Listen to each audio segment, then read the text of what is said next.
कृष्णाय गोविंदाय गोविजनवल्लभाय पराय परमपुरुषाय परमात्मने परकर्म मंत्रतंत्र हौर अस्त्र अस्त्र सम्मर सम्मर मृदयोर्मोक्षाय ओम नमो भगवते महासुदर्शनाय दीप्रे ज्वालपरिदाय सर्वदीक्षो पडगराय हुं पट परब्रह्मणे परम ज्योतिषे स्वाहा. அன்பான ஆன்மீக நேயர்களே, கிரகங்களின் சேர்க்கையே மச்சங்கள் என்கிற பகுதியில் நாம் முதலில் முன்னுரையை பார்த்தோம்.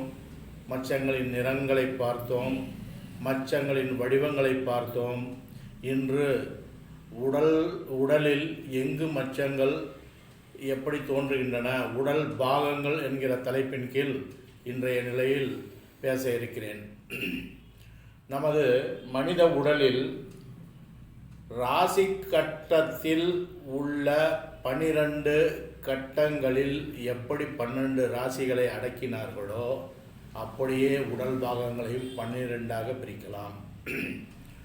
முதலாம் பகுதி மனிதனின் தலைப்பகுதியை குறிக்கும். இரண்டாம் பகுதி மனிதனின் முகம் மற்றும் கழுத்து பகுதியை குறிக்கின்றன. மூன்றாம் பகுதி மனிதனின் தோள்பட்டை, மேல் நெஞ்சு பகுதி, முழங்கை முட்டிக்கு மேல் பகுதி மற்றும் நெஞ்சு பகுதியை சார்ந்த பின் முதுகு பகுதி. நான்காம் பகுதியில் நெஞ்சு பகுதி, வயிறு, முழங்கை மற்றும் வயிற்று பகுதியை சார்ந்த முதுகு பகுதியை குறிக்கும். அடுத்து 5ஆம் பகுதியாக மனிதனுடைய வயிறு, கை விரல்கள், அடிவயிறை சார்ந்த முதுகு பகுதியை குறிக்கின்றன. 6ஆம் பகுதியாக அடிவயிறு, தொப்புள் பகுதி, இடுப்பை சார்ந்த முதுகு பகுதி. 7ஆம் பகுதியாக மனிதனின் பிறப்புறுப்பு, அதனை சார்ந்த பகுதிகள். 8ஆம் பகுதியாக மனிதனுடைய புட்டம்,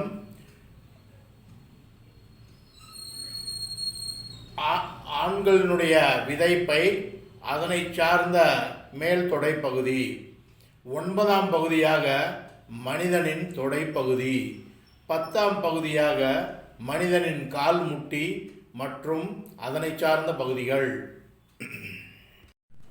11ஆம் பகுதியாக மனிதனுடைய முழங்கால்கள் மற்றும் கெண்டைக்கால் தசைகளை குறிக்கும். 12ஆம் பகுதியாக மனிதனுடைய பாதங்கள் மற்றும் கால் விரல்களை குறிக்கும். மச்சங்களினுடைய பயன்களையும் இதனுடன் பார்ப்போம். மனிதனின் சிறப்பு குறியீடுகளாக நாம் இம்மச்சங்களை பயன்படுத்தி கொள்ளலாம். உதாரணமாக பிறப்பு சான்றிதழ், பள்ளியில் பதிவு சான்றிதழ் போன்ற எண்ணற்ற இடங்களில் இம்மச்சங்கள் பயன்படுகின்றன.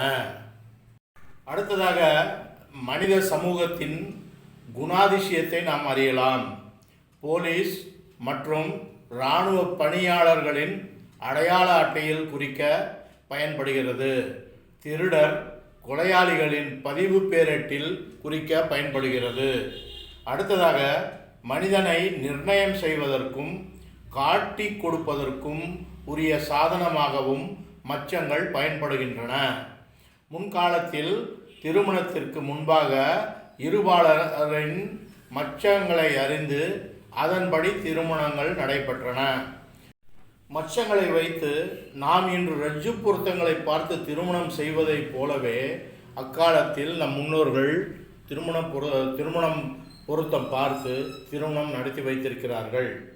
ரஜ்ஜு பொருத்தத்தில் நாம் சிரசு ரஜ்ஜாக செவ்வாயையும், கழுத்து ரஜ்ஜாக சந்திரன் ராகுவையையும், வயிறு அல்லது உதர ரஜ்ஜாக சூரியன் மற்றும் குருவையும், தொடை ரஜ்ஜாக சுக்கிரன் மற்றும் சனியையும், வலது பாத ரஜ்ஜாக கேதுவையும் இடது பாத ரஜ்ஜுவாக புதனையும் நாம் கிரகங்களுக்கு மனித உடலில் நாம் பொருத்தி இருக்கிறோம். முன்னோர்களுக்கு இதுபோல் அவர்கள் கிரகங்களை வைத்து எதையுமே பார்க்கவில்லை. ஆனால் நாம் இன்று எப்படி சொல்கின்றோமோ அவர்களும் தலை, கழுத்து, வயிறு அல்லது உதரம், தொடை, பாதம் என பிரித்து அங்கிருக்கின்ற மச்சங்களை வைத்து சொன்னார்கள். அதனுடைய பரிணாம வளர்ச்சி தான் நாம் இன்றைய ரஜ்ஜு பொருத்தம் என்கின்ற பகுதியை பார்க்கிறோம். ரஜ்ஜு பொருத்தம் என்றால் தீர்க்க சுமங்கலியாக இருப்பது என்பது அர்த்தமாகும். அதே போல இந்த நிகழ்கால ரஜ்ஜு பொருத்தத்திலும் சில விதிவிலக்காக மேற்கொண்டு ஆராய்ச்சி செய்து சில பகுதிகளை இணைத்து சில விதிவிலக்குகளை ஏற்படுத்தியிருக்கிறார்கள். அதை இன்று நான் ஒரு சார்ட்டில் உங்களுக்கு விளக்குகின்றேன்.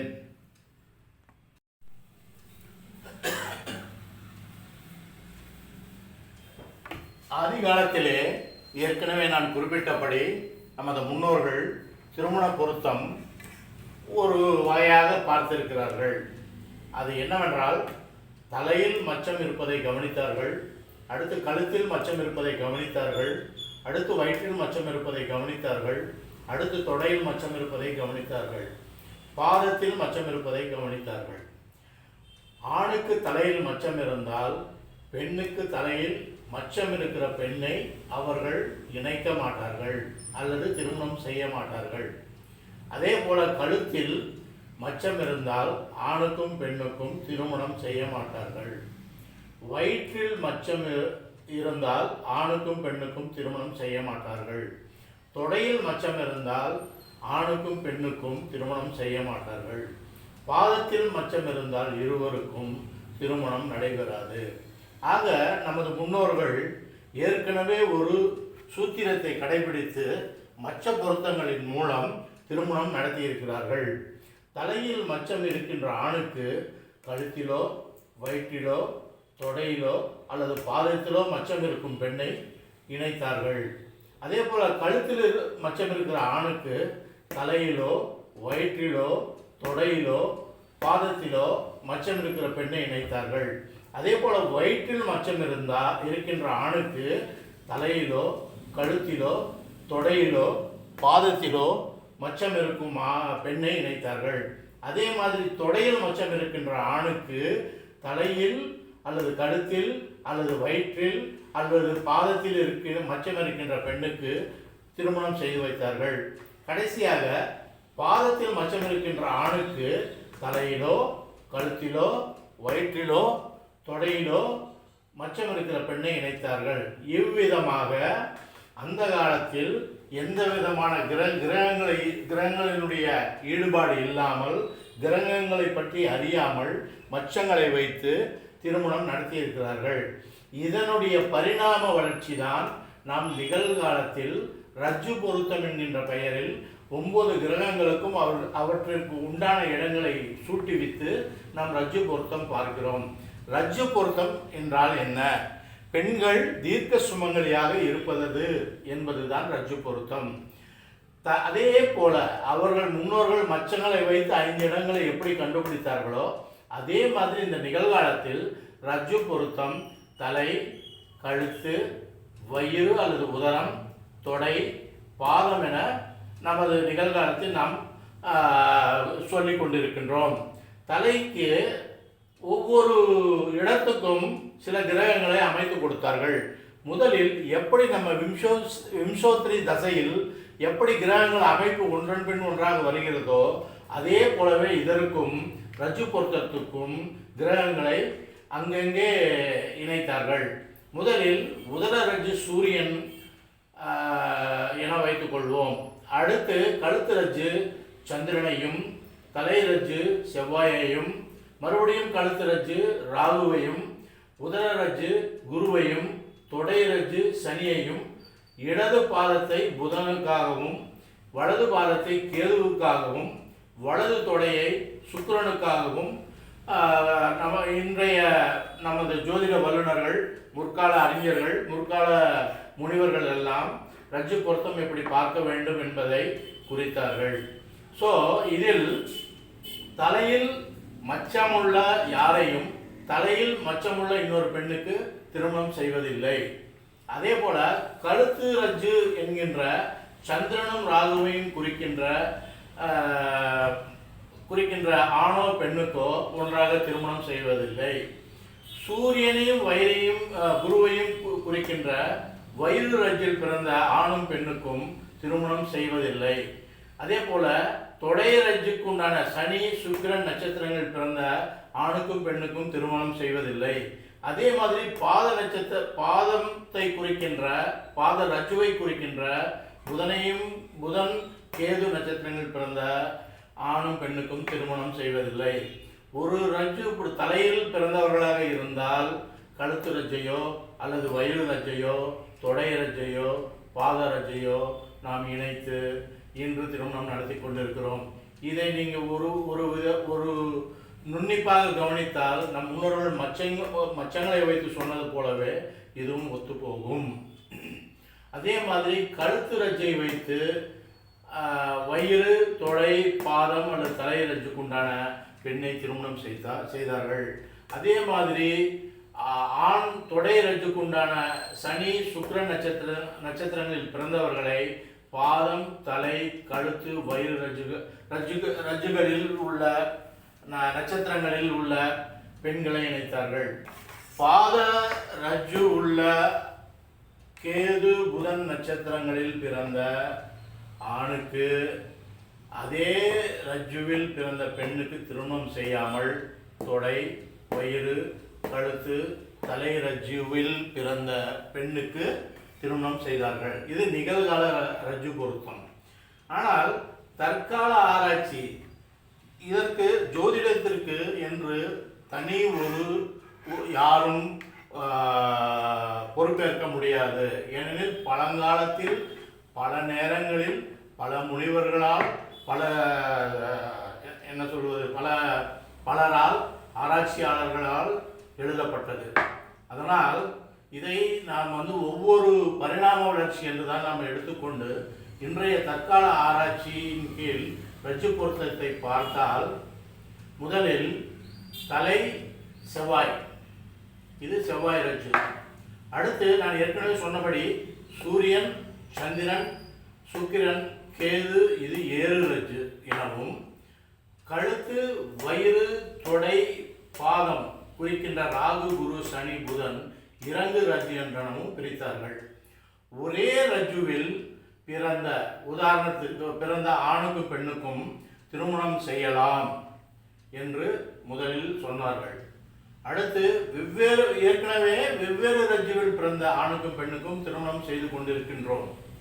ஆனால் இப்பொழுது ஒரே ரஜ்ஜுவில் பிறந்தவர்களுக்கு கண்டிப்பாக திருமணம் செய்யலாம் என்று ஆராய்ச்சியாளர்கள் தெரிவிக்கிறார்கள். இதில் என்ன வேடிக்கை என்றால் ஏறு ரஜ்ஜுவில் இருக்கின்ற இந்த சந்திரன் சூரியன் சுக்கிரன் கேது நட்சத்திரத்தில் உள்ள ஆண்கள் இறங்கு ரஜ்ஜுவில் உள்ள கழுத்து வயிறு தொடை பாதம், அதாவது ராகு குரு சனி புதன் நட்சத்திரங்கள் பிறந்த பெண்களுக்கு திருமணம் செய்யலாம் என்று இன்று முடிவு செய்திருக்கிறார்கள்.